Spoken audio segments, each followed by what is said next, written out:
پاکستان پہ ذمہ داری لگائی کہ یہ کشمیر سے اپنے تمام ٹرائبس میں جو بھیجے ہیں اور جو کوئی پاکستانی فوج ہے ان کو وہاں سے نکالے. جس کو آپ کہتے ہیں مصالحتی قسم کا ریزولوشن ہے کہ ہندوستان اور پاکستان دونوں کو وصیت کی گئی یا ان کو دونوں کو نصیحت کی گئی کہ آپ نے یہ کرنا ہے, آپ نے یہ کرنا ہے, ہماری خواہش ہے کہ لفظ چھوٹ سے تو یہی معنی نکلتے کہ ایک ہندوستان اپنی جتنی فوجیں بھی ہے ان کو پروگریسولی وڈرا کرے گا اور وڈرا کر کے ان کو اس لیول پہ لے آئے گا جو لیول جو ہے وہ لوکل ایڈمنسٹریشن جو ہے state of Jammu and Kashmir جو ہے government of Jammu and Kashmir جو ہے اس کو لا اینڈ آرڈر کے لیے ضرورت ہو صرف اتنی مان رکھے گا.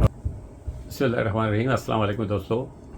آج کوئی فار سرٹن ریزنس میں 2 دن مجھے لیٹ ہو گیا ویڈیو آپ کے ساتھ شیئر کرنے میں, اور the reason was that I was in Rawalpindi, تو میرا موبائل کسی نے چھین لیا تو میرا سارا کچھ اس کے ساتھ چلا گیا. تو اس کے بعد پھر دوبارہ ارینجمنٹ کرنا پڑا, اس کے لیے 1-2 دن کے لیے معذرت خواہ ہوئے. آج ہم نے this resolution number 47 of 21 April 1948 کو ڈسکس کرنا ہے. یہ ریزولوشن جو ہے یہ کشمیر میں جنگ چھڑنے کے بعد, یعنی جب مہاراجہ کشمیر نے ہندوستان کے ساتھ الحاق کیا اور جو کنڈیشنل الحاق تھا, اور اس کو لارڈ ماؤنٹ بیٹن نے بھی کنڈیشنلی مانا تھا کہ جب تک حالات سازگار نہیں ہوتے تب تک ہم آپ کو فوجیں دیں گے, اس کے بعد ریفرینڈم کیا جائے گا, رائے شماری کی جائے گی. تو یہ اس کے مطلب اس کے تسلسل میں ہی اس کو پڑھا جائے گا. یہ جو ہے کشمیر میں جنگ تو اکتوبر 1947 کی شروع ہوئی تھی, اور یہ ریزولوشن جو پاس ہوا اپریل میں تقریباً 7 مہینے کے بعد یہ جنگ شروع ہونے کے بعد. اور سلامتی کونسل نے جب کشمیر کے کیس کی کاگنیزنس لی, اس کاگنیزنس لینے کے 4 مہینے کے بعد یہ ریزولوشن کیا, اور یہ ریزولوشن آلموسٹ اس کا ریپلیکا ہے جو اپنا جو اس ڈرافٹ کا ریپلیکا ہے جو سلامتی کونسل کے صدر نے پیش کیا تھا, لیکن اس پہ ووٹنگ نہیں ہو سکی تھی, تو یہ اسی کا ملغوبہ بنا کے انہوں نے یہ کر دیا. It is a very comprehensive resolution, very comprehensive, and it is the basic reference point as far as the UN security council and UN CIP یعنی United nation commission for India and Pakistan جو ہیں ان کے حوالے سے بڑا cardinal حیثیت اس کی ہے کہ یہ ریفرنس پوائنٹ ہے ساری چیزوں کے بارے میں. اس ریزولوشن کے تحت اس ریزولوشن کے 3 حصے ہیں, A, B, C, اور 28 کلازز ہیں اس کی. کچھ چیزیں تو مطلب رسمی سی ہیں جن کے بارے میں مجھے تذکرہ کرنے کی ضرورت نہیں ہے, البتہ کچھ جو امپارٹنٹ چیزیں اس میں ہیں وہ میں آپ کے ساتھ آج شیئر کروں گا. ریزولوشن کو پڑھنے کے بعد جو آدمی کے کسی لٹریچر کے ساتھ تعلق ہو, یا انگلش لینگویج یا انگلش جو نیریٹو لٹریچر ہے اس کو اگر پڑھنے کے لگے, تو پھر اس کو پتہ لگے گا کہ اس کے 28 کلازز میں سے 27 کلازز میں لفظ شوڈ استعمال کیا گیا ہے. India should, Pakistan should, India should, Pakistan should. اس کا مطلب ہے کہ انہوں نے خواہش ظاہر کی ہوئی ہے کہ ہندوستان کو یہ کرنا چاہیے, پاکستان کو یہ کرنا چاہیے. پہلے تو انہوں نے پاکستان پہ ذمہ داری لگائی کہ یہ کشمیر سے اپنے تمام ٹرائبس میں جو بھیجے ہیں اور جو کوئی پاکستانی فوج ہے ان کو وہاں سے نکالے, سب کو نکالے. اور ایسے لوگ جو آرڈینری ریزیڈنٹ وہاں نہ ہو لیکن اس عرصے کے دوران وہاں آگے ہیں, ان کو نکلنا چاہیے. جو پہلے سے وہاں سیٹلڈ ہیں, کاروبار کرتے ہیں, کچھ ہے, اس کے بارے میں تو پابندی کوئی بھی نہیں اس ریزولوشن کے تحت. لیکن یہ ریزولوشن بتاتے خود ایک ریکمنڈیٹری حیثیت اس کی رکھتی ہے, کیونکہ یہ اپنا چیپٹر 6 کے تحت پاس ہوا ہے. چیپٹر 6 جو ہے وہ ایک ریکنسلیٹری موڈ کا چیپٹر ہے, مطلب ایک جس کو آپ کہتے ہیں مصالحتی قسم کا ریزولوشن ہے کہ ہندوستان اور پاکستان دونوں کو وصیت کی گئی یا ان کو دونوں کو نصیحت کی گئی کہ آپ نے یہ کرنا ہے, آپ نے یہ کرنا ہے. ہماری خواہش ہے کہ آپ یہ کریں, ہماری خواہش ہے کہ یہ کریں, ہماری خواہش ہے یہ کریں. لفظ چھوٹ سے تو یہی معنی نکلتے کہ ایک کوئی شخص اپنی خواہش کا اظہار کرتا ہے, اس خواہش کو وہ امپلیمنٹ نہیں کر سکتا ہے لیکن خواہش کا اظہار ہے. بہرحال even then it is the opinion of the security council. It is the security council is the sum total of whole of the countries which are members of the United Nations. 5 ممبر ہیں, باقی کو opt بھی ہو جاتے ہیں 2 سال کے بعد جو نان پرماننٹ ہوتے ہیں. تو یہ اس حوالے سے بڑا امپورٹنٹ ہے کہ اس میں وہ پرنسپل لے ڈاؤن کیے گئے جن پرنسپل کے تحت ہندوستان اور پاکستان کے درمیان کشمیر کی قضیے کو سالو کرنے کے لیے ریفرینڈم کرایا جائے, پلیبسائٹ کرائی جائے گی. اس کے لیے انہوں نے پہلی شرط یہی رکھی جو میں نے پہلے آپ سے گزارش کی ہے کہ انہوں نے کہا کہ پاکستان اپنے سارے ٹرائبس میں اور پاکستانی فوجوں کو وہاں سے نکالے گا. اس کے بعد ہندوستان پہ شرط عائد کی کہ جب پاکستان ان لوگوں کو وہاں سے نکال دے جو آرڈنری وہاں ریزائڈ نہ کرتے ہوں، تو ہندوستان اپنی جتنی فوجیں بھی ہے ان کو پروگریسولی وڈرا کرے گا، اور وڈرا کر کے ان کو اس لیول پہ لے آئے گا جو لیول جو ہے وہ لوکل ایڈمنسٹریشن جو ہے، یعنی state of Jammu and Kashmir جو ہے، government of Jammu and Kashmir جو ہے، اس کو لا اینڈ آرڈر کے لیے ضرورت ہو صرف اتنی وہاں رکھے گا، اور وہ بھی بارکوں میں رہیں گی. تو یہ اس کا دو بڑے امپارٹنٹ آسپیکٹ اس کے لیے. اس سے ریزولوشن کے تحت ایک جو انہوں نے مشورہ دیا ہے ہندوستان اور پاکستان کو، ایک تو جو میں نے بیان کر دیے ہیں کہ جو فوجی نکالیں گے اور ٹرائبس کو نکالیں گے وہاں سے.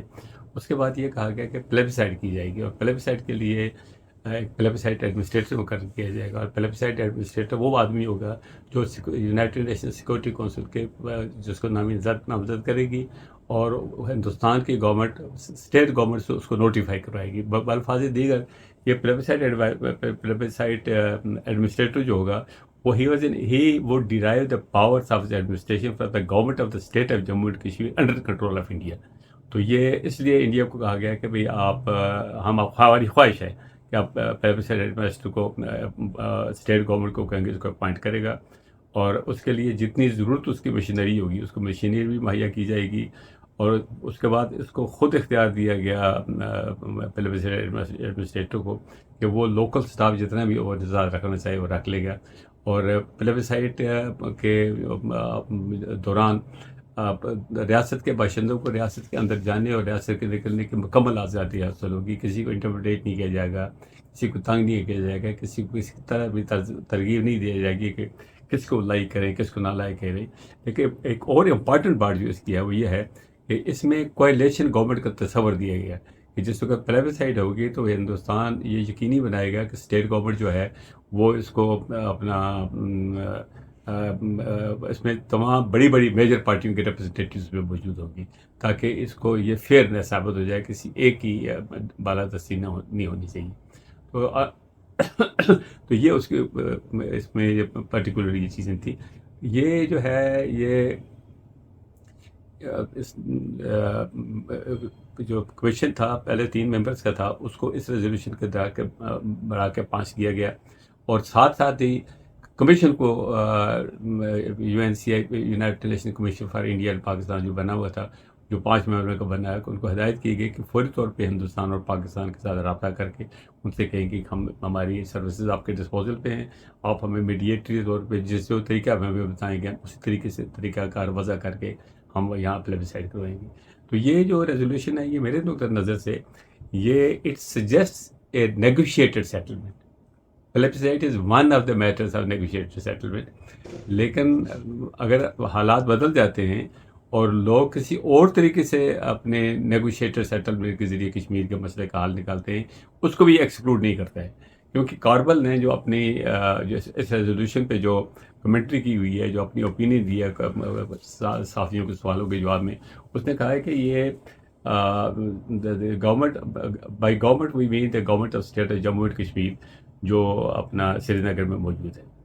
دوسری بات یہ ہے کہ اس کا مطلب یہ نہیں ہے کہ ہم آزاد کشمیر کے لوگوں کی مہم کو یا لوگوں کی جو تحریک ہے اس کو اگنور کرتے ہیں، لیکن ہم آزاد کشمیر کو ریکگنائز نہیں کرتے. ریکگنائز گورنمنٹ چونکہ لیگل گورنمنٹ وہی ہے، ہم اسی کو ریکگنائز کرتے ہیں، اس کی مدد کریں گے.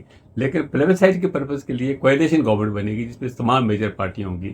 میجر پارٹی میں ڈیفینیٹلی اس کو 2 ہی میجر پارٹیز تھی، نیشنل کانفرنس تھی اور دوسری مسلم کانفرنس تھی، اور ایک تھی کسان مزدور سبھا، ایک زیادہ تر پنڈتوں کی پارٹی تھی وہ اس میں تھی. تو ان سب کو مل کے ایک کولیشن گورنمنٹ بنانی تھی. تو یہ اس کا پرٹیکولر انسٹنسز تھی اس ریزولوشن. پلیبسائڈ کے دوران پلیبسائڈ ایڈوائزر کو اختیار حاصل تھا کہ وہ آبزرورز کو اپوائنٹ کریں، آبزرورز کو اپوائنٹ کر کے ان کے الیکشن ان کو آبزرورز کو آبزرو کرنے دیں، سارے پروسیس کو آبزرو کرنے دیں. اور اس کے بعد جب اس کا پروسیس سارا مکمل ہو جائے گا پلیبسائڈ کا، تو پھر وہ اس کی رپورٹ بھیجے گا کمیشن کو، یونائٹڈ نیشن سیکورٹی کونسل کی رپورٹ بھیجے گا کہ بھئی ہم نے الیکشن، اور سرٹیفائی کرے گا کہ الیکشن فری تھے، فیئر تھے، ان بائس تھے، ابو بورڈ تھے، اکراس دا بورڈ تھے سارے. یہ رپورٹیں ان کو کرے گا، تاکہ پھر اس کے بعد سیکورٹی کونسل ڈیفینیٹلی اس رپورٹنگ کے بعد ہی پھر ہوتے ہیں ہندوستان اور پاکستان سے رابطہ کرنا تھا، ان کو دوبارہ سننا تھا. لیکن اتفاق کی بات ہے کہ کبھی نوبت ہی نہیں آئی. ایک آدمی اپوائنٹ ہوا تھا, اس کے لیے الگ میں الگ بات کروں گا, لیکن اس نے بھی پلیبیسائڈ کے بدلے ایک ڈفرینٹ فارمولہ ایوالو کیا کہ پلیبیسائڈ کرنے کی ضرورت نہیں ہے, البتہ فلاں اقدامات کیے جائیں. تو اقدامات میں پچھلے بھی ایپیسوڈس میں نے کچھ ڈسکس کیے ہیں, لیکن پرٹیکولرلی جو ریزولوشنز کے تحت جو ٹروتھ ایگریمنٹ ہے, اس کے بعد ہمارا ٹروتھ ایگریمنٹ آئے گا کہ اس میں وہ اقدامات کیسے کرنے وہ دکھے گی تھی. ریزولوشن کا پرپز, اس کا پرپز یہ بیسک آرڈیننس کو کہتا ہوں یا بنیادی ڈاکومنٹ کہتا ہوں کہ اس کے ذات ایک میڈیشن کا پروسیس سلامتی کونسل نے ایوالو کیا کہ میڈیشن کے ذریعے پلیبیسائڈ ایڈمنسٹر جائے گا, میڈیشن کروائے گا پارٹیز کے درمیان, اور اس میں جو اپنا ووٹنگ کا پروسیس طے ہوئے گا. لیکن ووٹنگ کے پروسیس کے بغیر بھی اگر اس میڈیشن میں کوئی اور حل نکل آتا ہے تو وہ بھی اس کو بھی فالو کرے گا, اور وہ ساری چیزیں جا کے رپورٹ بھیجے گا سلامتی کونسل سیکرٹری جنرل کو یا سلامتی کونسل کو, جو اس کے بارے میں بعد میں فیصلہ کریں گے. تو یہ اس لحاظ سے یہ جو اس حوالے سے آپ اس کو دیکھیں گے کہ یہ ایک جنگ کو بند کرنے کے اور جنگ کی کیفیت کو ڈیفیوز کرنے کے لیے یہ ریزولوشن تھا, تاکہ لوگ جنگ کے بجائے ان کی توجہ اس پر مبذول ہو جائے کہ بھئی کشمیر کا مسئلہ تو حل ہونا ہی ہے, تو جنگ کے ساتھ کیوں کریں, ہم اس کو میڈیشن کے تحت کریں گے. میں اب ایک اسٹوڈنٹ آف لا کی حیثیت سے یا کشمیری اوریجن کے اسٹیٹ سبجیکٹ کے حوالے سے بھی گزارش میری سجیشن یہ ہوگی اس ریزولوشن کے حوالے سے کہ انڈیا اور پاکستان کے لیے اس وقت بھی موقع میسر ہے کہ وہ کشمیر کے حوالے سے نیگوسیشن کریں, اور نیگوسیٹری سیٹلمنٹ اس کا بہتر سیٹلمنٹ ہوگا, کیونکہ اس میں مختلف قسم کے مذاہب کے لوگ رہتے ہیں. اور آج 70-78 سال گزر گئے ہیں, ہندوستان نے اپنے آپ کو وہاں اتنا الجھا دیا ہوا ہے, یہاں پاکستان نے بھی اپنے آپ کو اتنی انویسٹمنٹ یہاں کی ہوئی ہے کہ ان دونوں ملکوں کا کسی ایک کو ڈسچارج کرنے کو تصور نہیں کر سکتا ہے. اور تیسری بات یہ ہے کہ یہ جو موومنٹ ہے یہ ریاست جموں کشمیر کے بجائے ایک ویلی کے اندر مرکوز ہو کے رہ گئی ہے, اور ویلی کا حل نکالنے کی ضرورت ہے. وہی ڈکسن نے بھی کہا تھا, وہی جس کو بشور ڈکسن پلان کہتے ہیں, اس کا پلان بھی یہی تھا. اور اس کے علاوہ آج تک 27-28 جو تھنک ٹینکس آئے ہیں جنہوں نے کشمیر پہ کام کیا ہے, ان سب کی یہ رائے تھی کہ بھئی کشمیر کے مسئلے کو نیگوشیٹڈ طریقے سے سیل کریں, اور نیگوسیشن کا بہترین طریقہ اسی ریزولوشن میں پرووائڈ کیے گئے. گو کہ یہ ریکمنڈیٹری ہے, یہ نان بائنڈنگ ہے, یہ امپلیمنٹیبل نہیں ہے through the process of the security council, لیکن even then it provides a basic framework for it. تو میرے خیال میں آپ بھی اب ان سینس پریویل کر جاتا ہے. میرے خیال میں ون ون سچویشن ہوگی. ایون انڈیا اور پاکستان کے دونوں کے کانسٹیٹیوشن بھی اس کا حل موجود ہے. لوگ کہتے ہیں کہ انڈیا کانسٹیٹیوشن کے تحت نہیں کریں گے, کرنا پڑے گا, انڈیا کے کانسٹیٹیوشن کے تحت بھی کرنا پڑے گا, کیونکہ انڈیا کے کانسٹیٹیوشن کے تحت سلامتی کونسل کے ریزولوشن بذات خود میڈیشن پرووائڈ کرتے ہیں. میڈیشن میں اگر انڈیا کے کانسٹیٹیوشن کے تحت بھی بات کی جائے, اس میں سیکشن 2 ہے, اب آرٹیکل 2 ہے, آرٹیکل 3 ہے, یا پہلے 35 ہوا کرتا تھا یا 370 ہوا کرتا تھا, اس میں یہ گنجائش موجود تھی کہ کشمیر میں جتنے بھی معاملات ہیں وہ کشمیریوں کے اعتماد میں لے کے وہاں کیے جائیں گے. انفورسمنٹ آف لا ان کے ذریعے ہوگی, لاز کی ایکسٹینشن ان کی کنسنٹ سے ہوگی یا ان کی اپنے مشاورت سے ہوگی, ایڈوائس سے ہوگی. تو یہ میڈیشن کے سارا پروسیس ہے. تو اب بھی میرے خیال میں یہ these are still live. Hindustan بھلے جتنی بھی مرضی ہو کہ ہم نے اس کو ختم کر دیا ہے, 370 ختم ہو گیا ہے, 35A ختم ہو گیا ہے, کشمیر کا ایشو ختم ہو گیا ہے, لیکن کشمیر کا ایشو ختم نہیں ہوتا کبھی بھی جب تک کشمیر میں کوالٹیٹیو چینج نہیں آئے گی, لوگوں کی مرضی کے مطابق چینج نہیں آئے گی. بھلے وہ مرضی ان کی آپٹیمم مرضی کو عکاس نہ ہو, لیکن as far as possible in کی مرضی کے عکاس ہوتی ہو. تو اس لیے یہ گڈ دس پرپوزل. تو میرے خیال میں اس وقت بھی قابل عمل یہی ہے.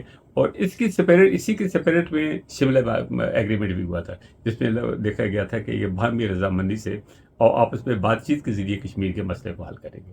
انشاءاللہ next time we'll go to the truth agreement. Thank you, Allah bless you, and خدا حافظ.